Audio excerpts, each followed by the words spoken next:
9 has successfully lifted off from Space Launch Complex 40, carrying our 53 Starlink satellites.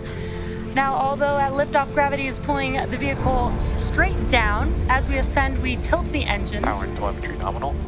And tilting those engines is called gimbaling. That turns the rocket horizontally, and you can kind of see that there on your screen. So we are still going up, but we're also heading horizontally away from the launch pad. And that is what we call a gravity turn. And we are coming up on max Q here in a few seconds.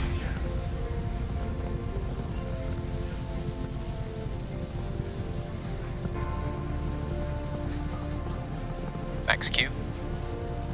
And there's that call out that we've just passed through max Q. Now that's the largest structural load that the vehicle sees on ascent, and we have passed through it. So next up will be a series of events. First will be MECO, or main engine cutoff, and that's where all 9 of the Merlin engines will shut down. And that slows the vehicle down in preparation for the second milestone, which is MVAC engine chill. the second milestone will be stage separation. That's where the first and second stage separate from each other. First stage will start to make its way back to Earth, and the second stage will continue on its journey Vehicle is following a nominal trajectory. with SES-1, or second stage engine startup 1. And that's where the single Merlin vacuum engine will light up and propel the second stage along with the Starlink satellites to orbit. Got some awesome views watching Falcon 9 on ascent. We're just about 15 seconds away from those 3 events: MECO, stage separation, and SES-1. Just about 10 seconds or so after SES-1, we should also see the fairing halves jettison from the second stage.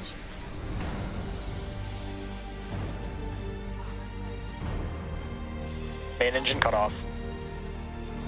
Stage separation confirmed.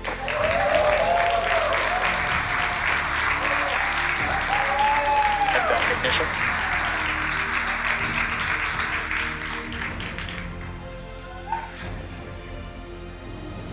Bearing separation confirmed.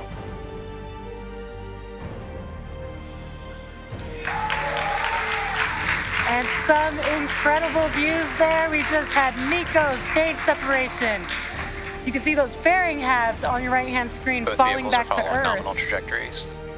And got some nominal call-outs. The MVAC engine lit up on the second stage. The first stage grid fins have deployed. So on your left-hand screen, you're looking at a view from the first stage. On your right-hand screen, you're looking at a view of the MVAC engine on the second stage.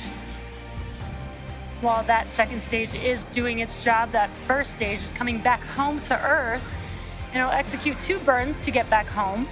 First is the entry burn, and that's where 3 of the 9 M1D engines reignite, and that helps to slow the stage down as it's entering back into the denser part of the Earth's atmosphere.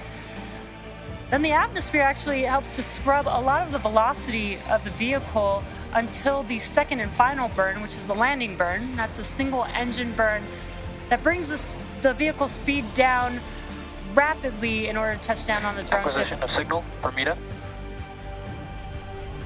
And again, today we will be attempting to land on Just Read the Instructions. And each one of these M1D engines is about 190,000 pounds of thrust. So we do only use 1 engine for that final landing burn to touch down on our drone ship. And the drone ship, just for size, is about equivalent to Both vehicles are following nominal trajectories. it's equivalent to the size of a football field, so it's pretty large. We're just a couple minutes away from the entry burn, starting up on the first stage. First stage also has 4 landing legs made of carbon fiber aluminum honeycomb, and they're placed symmetrically around the Falcon 9 vehicle and stowed at the base of the vehicle. They just deploy just right before the vehicle touches down. Got some great views here. Again, on your left-hand screen is a view looking aft, now looking forward of the first stage. And on your right-hand screen, a view of the second stage. Again, looking at the MVAC engine, but we got a great view of the Earth in the background of both of these views. Again, today we are carrying our Starlink satellites to their drop-off orbit. And on your left-hand screen, you might see some white puffs there. There you go. Those are nitrogen gas puffs. Those help with attitude control, as well as the grid fins helping to guide the vehicle back to the landing zone.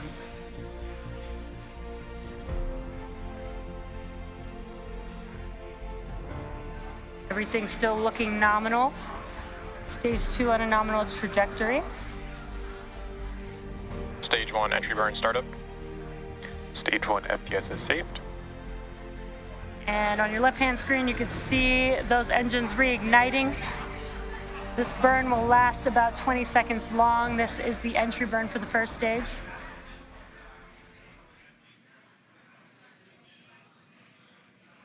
Stage 1 entry burn shut down. And as you saw, those engines shut down. That concludes the entry burn. Both vehicles continue to follow nominal trajectories. And just the callouts that we want to hear, everything is still looking nominal for both vehicles. And we are just about a minute away from the landing burn beginning on the first stage.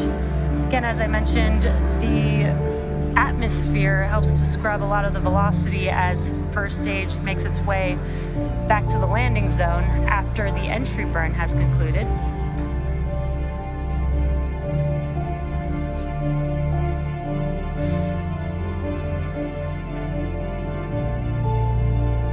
And we got a great view here of the second stage. And I mentioned that soot earlier on the first stage. As you saw, the vehicle, Stage 1 transonic. the first stage vehicle actually enters back into the Earth's atmosphere with the engines first, so it is flying through its own plume. And the fuel for Falcon 9 is a kerosene, which is carbon-based, and that's what creates that soot onto the vehicle.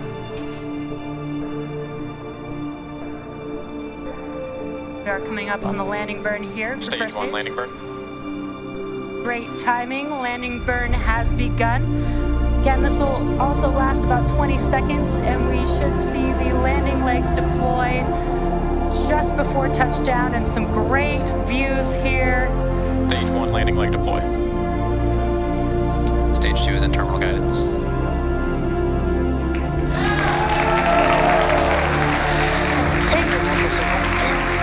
Incredible views.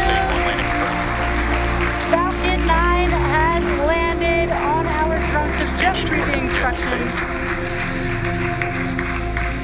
What an incredible landing. This marks the 117th recovery of a first stage booster.